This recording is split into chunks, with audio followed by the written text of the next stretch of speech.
Okay, I'll introduce myself first then. I'm Mary Evelyn Smith. I've loved Anne of Green Gables and L.M. Montgomery since the age of 10, when I was introduced to Anne by my very dear 5th grade teacher, Mrs. Ruth Wigg. And I am absolutely delighted that I asked her to share this chapter with me, and she said yes. So she is here with me as well. And I can't tell you what a thrill it is that we should be reading together, because I have such fond memories of her reading with her beautiful, soothing voice. And so this is a real treat for me. I always say I've been very fortunate to have made many dear and special kindred spirit friends over the years, but you, my dear Mrs. Wigg, are my first, and that is so special to me. Thank you. Okay, I'm Ruth Wigg, and I'm originally from Kitchener, Ontario, and taught in Hamilton, which is where I met Mary Evelyn. And since then, I've moved numerous places, including down to Florida, where we were able to get together for a few times and enjoy one another's company and compare books as well. And now we've moved to Memphis, Tennessee, so that we can be closer to our daughter. So that's where I'm coming from today. I've always enjoyed all the Anne books and all of L.M. Montgomery books, and all the books that she's written in the past are written that we didn't even know about when we were kids. And so it's been always lots of fun to read her books. I have 3 daughters and 1 son. The 3 daughters all love Anne of Green Gables books, and in fact, our great-great-granddaughter, before she was born, she was given a set of Anne of Green Gables books before she was born for Christmas. So passing it on through generation after generation. Now we're going to read chapter 8, Anne's bringing up is begun. For reasons best known to herself, Marilla did not tell Anne that she was to stay at Green Gables until the next afternoon. During the forenoon, she kept the child busy with various tasks and watched over her with a keen eye while she did them. By noon, she had concluded that Anne was smart and obedient, willing to work, and quick to learn. Her most serious shortcoming seemed to be a tendency to fall into daydreams in the middle of a task and forget all about it until such a time as she was sharply recalled to earth by a reprimand or a catastrophe. When Anne had finished washing the dinner dishes, she suddenly confronted Marilla with an air and expression of one desperately determined to learn the worst. Her thin little body trembled from head to foot. Her face flushed and her eyes dilated until they were almost black. She clasped her hands tightly and said in an imploring voice, "Oh, please, Mrs. Cuthbert, won't you tell me if you're going to send me away or not? I've tried to be patient all morning, but I really feel that I cannot bear not knowing any longer. It's a dreadful feeling. Please tell me." "You haven't scalded the dishcloth in clean hot water as I told you to do," said Marilla immovably. "Just go and do it before you ask any more questions, Anne." Anne went and attended to the dishcloth. Then she returned to Marilla and fastened imploring eyes on the latter's face. "Well," said Marilla, unable to find any excuse for deferring her explanation longer, "I suppose I might as well tell you. Matthew and I have decided to keep you. That is, if you try to be a good little girl and show yourself grateful." "Why, child, what is the matter?" "I'm crying," said Anne in a tone of bewilderment. "I can't think why.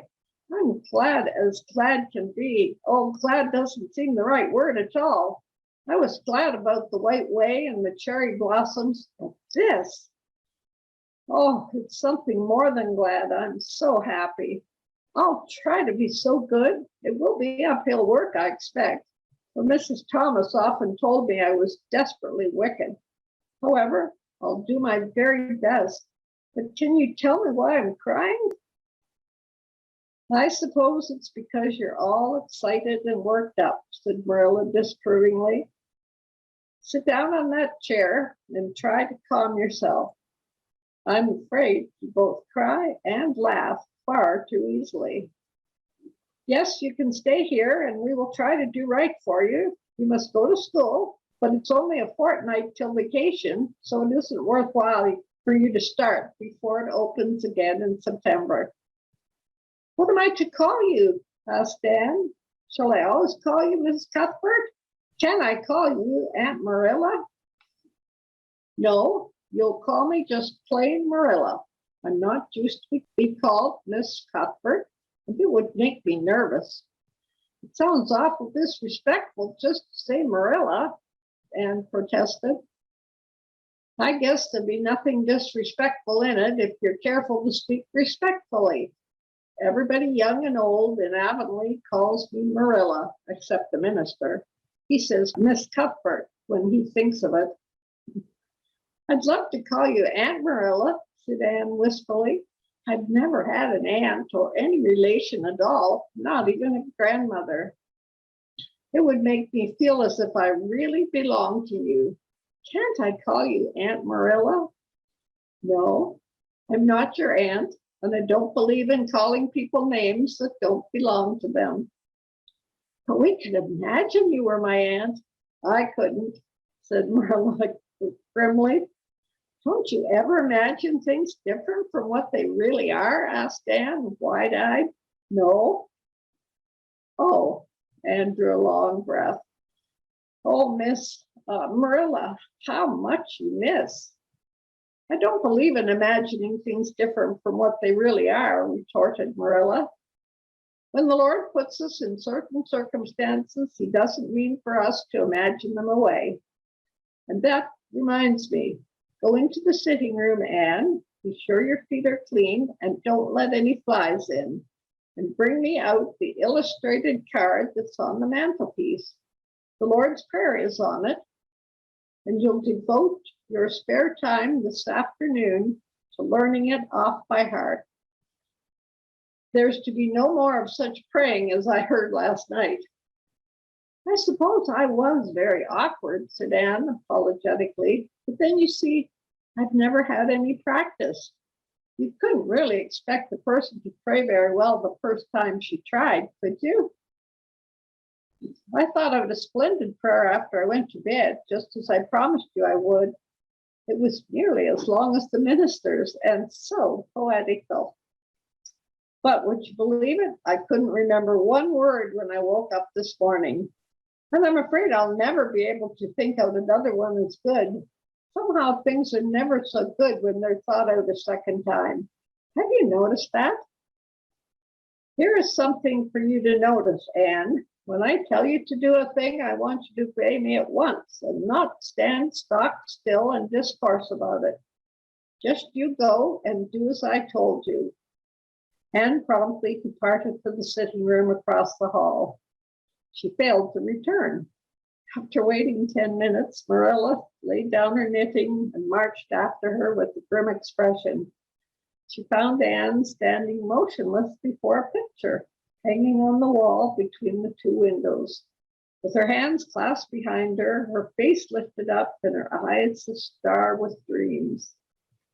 The white and green light strained through the apple trees and clustering vines outside fell onto a wrapped little figure with a half unearthly radiance. Anne, whatever are you thinking about? Demanded Marilla sharply, and came back to earth with a start. Yes, she said, pointing to the picture, a rather vivid promo entitled Christ's Blessing Little Children. And I was just imagining I was one of them, and I was the little girl in the blue dress, standing off by herself in the corner as if she didn't belong to anybody, like me. She looks lonely and sad, don't you think? I guess she hadn't any father or mother of her own, but she wanted to be blessed. So she just crept shyly up on the outside of the crowd, hoping nobody would notice her except him. I'm sure I know just how she felt. Her heart must have beat and her hands must have gotten cold, just like mine did when I asked you if I could stay. She was afraid he mightn't notice her. But it's likely he did, don't you think? I've been trying to imagine it all out. Her edging a little nearer all the time until she was quite close to him. And then he would look at her and put his hand on her hair. And oh, such a thrill of joy as would run over her.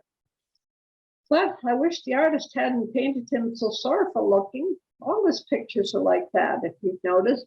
But I don't believe he really could have looked so sad, or the children would have been afraid of him. Anne, said Marilla, wondering why she'd not broken into this speech long before, you shouldn't talk that way. It's irreverent, positively irreverent. Anne's eyes marveled. Why? I felt just as reverent as I could be. I'm sure I didn't mean to be irreverent. Well, I don't suppose you did, but it doesn't sound right to talk so familiarly about such things. And another thing, Anne, when I send you to do something, you're bring it at once and not fall into mooning and imagining before pictures. Remember that. Take that card and come up right out to the kitchen. Now sit down in the corner and learn that prayer by heart. Anne set the card up against the jug full of apple blossoms she had brought in to decorate the dinner table. Marilla had eyed that decoration askance, but had said nothing, propped her chin on her hands, and fell to studying it intently for several silent minutes. I like this, she announced at length. It's beautiful. I've heard it before. I heard the superintendent of the asylum Sunday school say it over once. But I didn't like it then. He had such a cracked voice, and he prayed it so mournfully. I really felt sure he thought praying was a disagreeable duty. This isn't poetry, but it makes me feel just the same way poetry does. Our Father, who art in heaven, hallowed be thy name. That is just like a line of music.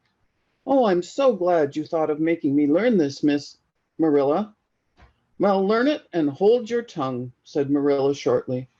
Anne tipped the vase of apple blossoms near enough to bestow a soft kiss on a pink-cupped bud, and then studied diligently for some moments longer. Marilla, she demanded presently, do you think that I shall ever have a bosom friend in Avonlea? A what kind of a friend? A bosom friend, an intimate friend, you know, a really kindred spirit to whom I can confide my inmost soul. I've dreamed of meeting her all my life. I never really supposed I would, but so many of my loveliest dreams have come true all at once that perhaps this one will too. Do you think it's possible? Diana Barry lives over at Orchard Slope, and she's about your age. She's a very nice little girl, and perhaps she will be a playmate for you when she comes home. She's visiting her aunt over at Carmody just now. You'll have to be careful how you behave yourself, though. Mrs. Barry is a very particular woman. She won't let Diana play with any little girl who isn't nice and good. Anne looked at Marilla through the apple blossoms, her eyes aglow with interest. What is Diana like? Her hair isn't red, is it? Oh, I hope not. It's bad enough to have red hair myself, but I positively couldn't endure it in a bosom friend. Diana is a very pretty little girl. She has black eyes and hair and rosy cheeks, and she is good and smart, which is better than being pretty.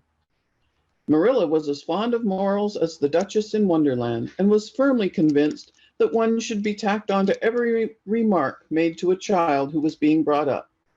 But Anne waved the moral inconsequently aside and seized only on the delightful possibilities before her. Oh, I'm so glad she's pretty. Next to being beautiful oneself, and that's impossible in my case, it would be best to have a beautiful bosom friend. When I lived with Mrs. Thomas, she had a bookcase in her sitting room with glass doors. There weren't any books in it. Mrs. Thomas kept her best china and her preserves there, when she had any preserves to keep. One of the doors was broken. Mr. Thomas smashed it one night when he was slightly intoxicated. But the other was whole, and I used to pretend that my reflection in it was another little girl who lived in it. I called her Katie Morris, and we were very intimate. I used to talk to her by the hour, especially on Sunday, and tell her everything. Katie was the comfort and consolation of my life. We used to pretend that the bookcase was enchanted, and that if I only knew the spell, I could open the door and step right into the room where Katie Morris lived, instead of into Mrs. Thomas's shelves of preserves and china. And then Katie Morris would have taken me by the hand and led me out into a wonderful place, all flowers and sunshine and fairies, and we would have lived there happy forever after. When I went to live with Mrs. Hammond, it just broke my heart to leave Katie Morris. She felt it dreadfully too. I know she did, for she was crying when she kissed me goodbye through the bookcase door. There was no bookcase at Mrs. Hammond's, but just up the river a little way from the house, there was a long green little valley, and the loveliest echo lived there. It echoed back every word you said, even if you didn't talk a bit loud. So I imagined that it was a little girl called Violetta, and we were great friends, and I loved her almost as well as I loved Katie Morris. Not quite, but almost, you know. The night before I went to the asylum, I said goodbye to Violetta, and oh, her goodbye came back to me in such sad, sad tones. I had become so attached to her that I hadn't the heart to imagine a bosom friend at the asylum, even if there had been any scope for imagination there. I think it's just as well there wasn't, said Marilla dryly. I don't approve of such goings on. You seem to half believe your own imaginations. It will be well for you to have a real live friend to put such nonsense out of your head. But don't let Mrs. Barry hear you talking about your Katie Morrises and your Violettas, or she'll think you tell stories. Oh, I won't. I couldn't talk of them to everybody. Their memories are too sacred for that. But I thought I'd like to have you know about them. Oh, look, here's a big bee just tumbled out of an apple blossom. Just think what a lovely place to live, in an apple blossom. Fancy going to sleep in it when the wind was rocking it. If I wasn't a human girl, I think I'd like to be a bee and live among the flowers. Yesterday you wanted to be a seagull, sniffed Marilla. I think you are very fickle-minded. I told you to learn that prayer and not talk, but it seems impossible for you to stop talking if you've got anybody that will listen to you. So go up to your room and learn it. Oh, I know it pretty nearly all now. All but just the last line. Well, never mind. Do as I tell you. Go to your room and finish learning it well, and stay there until I call you down to help me get tea. Can I take the apple blossoms with me for company? Pleaded Anne. No, you don't want your room cluttered up with flowers. You should have left them on the tree in the first place. I did feel a little that way too, said Anne. I kind of felt I shouldn't shorten their lovely lives by picking them. I wouldn't want to be picked if I were an apple blossom, but the temptation was irresistible. What do you do when you meet with an irresistible temptation? Anne, did you hear me tell you to go to your room? Anne sighed, retreated to the east gable, and sat down in a chair by the window. There, I know this prayer. I learned that last sentence coming upstairs. Now I'm going to imagine things into this room so that they'll always stay imagined. The floor is covered with a white velvet carpet with pink roses all over it, and there are pink silk curtains at the windows. The walls are hung with gold and silver brocade tapestry. The furniture is mahogany. I never saw any mahogany, but it does sound so luxurious. This is a couch, all heaped with gorgeous silken cushions, pink and blue and crimson and gold, and I am reclining gracefully on it. I can see my reflection in that splendid big mirror hanging on the wall. I am tall and regal, clad in a gown of trailing white lace, with a pearl cross on my breast and pearls in my hair. My hair is of midnight darkness, and my skin is a clear ivory pallor. My name is the Lady Cordelia Fitzgerald. No, it isn't. I can't make that seem real. She danced up to the little looking glass and peered into it. Her pointed, freckled face and solemn gray eyes peered back at her. You're only Anne of Green Gables, she said earnestly, and I see you, just as you are looking now, whenever I try to imagine I'm the Lady Cordelia. But it's a million times nicer to be Anne of Green Gables than Anne of nowhere in particular, isn't it? She bent forward, kissed her reflection affectionately, and betook herself to the open window. Dear Snow Queen, good afternoon. And good afternoon, dear birches down in the hollow. And good afternoon, dear gray house up on the hill. I wonder if Diana is to be my bosom friend. I hope she will, and I shall love her very much. But I must never quite forget Katie Morris and Violetta. They would feel so hurt if I did, and I'd hate to hurt anybody's feelings, even a little bookcase girl's or a little echo girl's. I must be careful to remember them and send them a kiss every day. Anne blew a couple of airy kisses from her fingertips past the cherry blossoms, and then, with her chin in her hands, drifted luxuriously out on a sea of daydreams.